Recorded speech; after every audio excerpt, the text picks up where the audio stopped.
ассалому алайкум ҳамватанони азизу гиромӣ, ҳамватанони муҳтарам, касоне ки ин видеоро тамошо карда истодед. Ман имрӯз гап мезанам дар бораи кӯдакҳо, яъне ҳамон кӯдакҳое ки аз хурдӣ як мақсад, як орзу доранд ба худ, лекин калон мешаванду онҳо дигар кор мекунанд. Ман имрӯз гап мезанам дар бораи ҳамин имрӯза шахсон, кӯдакон, бачаон, тамоми шахсон ба худ як орзу доранд. Хурд, калон, пир, ҷавон, ҳамаи инҳо ба худ як орзу доранд дар дил. Вале барои амалӣ гаштани орзуяшон ҳаракат намекунанд. Ман ҳозир се проблемаи, яъне се мушкилии ҳамин нарасидан ба орзуро ба шумо мегӯям. Якум, ҳамон бачаҳо дар дил як орзу доранд, яъне ҳама дар дил як орзу дорад. Вале онҳо аз пеи ҳамон орзуву мақсад намешаванд.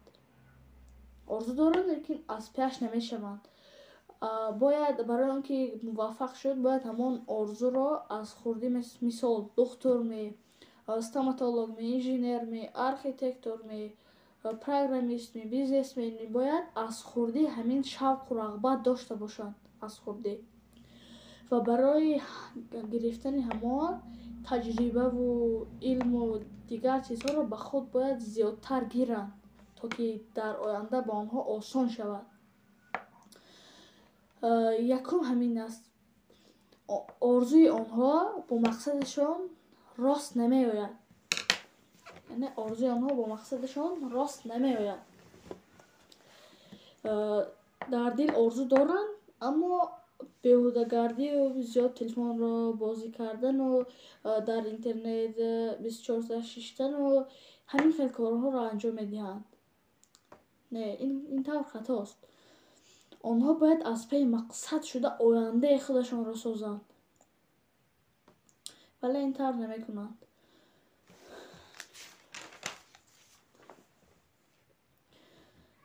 Бояд мақсади мо ба ҳамон орзуямон муносиб, яъне рост ояд. Масалан, ҳозир ман мехоҳам ки духтур шавам ё бизнесмен, мисол бизнесмен шавам, соҳибкор. Бояд ман бисёртар илми бизнес хонам, китобҳо дар бораи бизнес ва устод ёбам ба худ дар ин бора, ва ҳар гуна чизҳоро бояд ба худ гирам, то ки ба ман дар оянда осон шавад. Ман ҳамин корро карданам дар кор. Аз як тараф бояд ҳам дарси мактабиро бояд хонам ман, ҳам ҳаматарафаро бояд иҷро кунам. Дуюмаш ин аст ки онҳо як мақсад надоранд, яъне як орзу надоранд. Гуфтан мумкин аст ки ҳар рӯз як орзу мегиранд ба худ ё орзу мекунанд. Чӣ тавр? Мисол, имрӯз мехоҳанд ки духтур шаванд, пагоҳ мебинед таксӣ мешавам мегӯянд. Барои чӣ? Онҳо мисол як шахсеро мебинанд ки бо ҳамин касб ҳозир зиндагиашон хеле пеш рафта истодааст бо ҳамин касб. Ё масалан дигар касро мебинанд ки программистӣ карда ҳамин зиндагиашро хеле пеш бурда истодааст. Инҳо мегӯянд хай ин касб зӯр будааст, вай касб зӯр будааст. Онҳо ҳамин касбро ба худ мегиранд. Боз пагоҳ як касби дигареро мебинанд ки як кас дар он муваффақ гаштааст ва ҳамон касбро мекунанд, орзу мекунанд. Ин тавр хатост. Бояд як орзую мақсад дар дил дошта бошанд.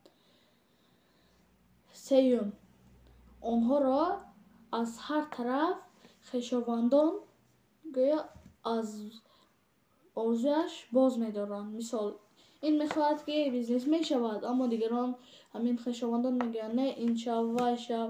Мисол, онҳо ки худашон ҳамон корро карда натавонистанд,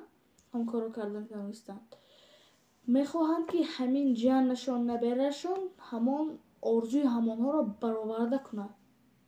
худашон метавонистанд, мехоҳад ҳамон гӯё ҷиянашон орзуашонро бароварда кунад. баъд ба кӯдак ҳамин фикрҳоро дар сари вай ҷой мекунанд.